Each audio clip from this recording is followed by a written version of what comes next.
Most venues across Queensland will be open to unvaccinated people, as the state eases a raft of COVID-19 restrictions next week.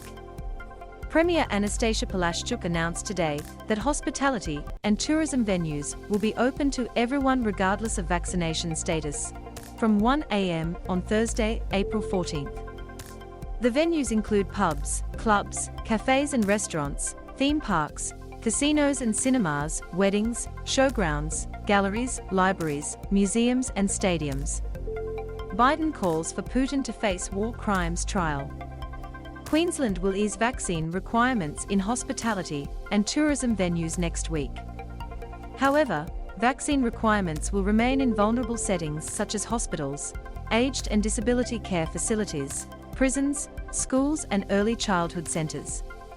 It's time to reunite Queensland, Ms. Palaszczuk said. The restrictions we had in place did their job, keeping our community safe and encouraging vaccinations. The time has come to ease some of these restrictions as we return to a new normal. I know it has taken a heavy toll on families and businesses. Ms. Palaszczuk said more than 95% of Queenslanders aged over 12 are double-dosed, which has sparked the easing of restrictions.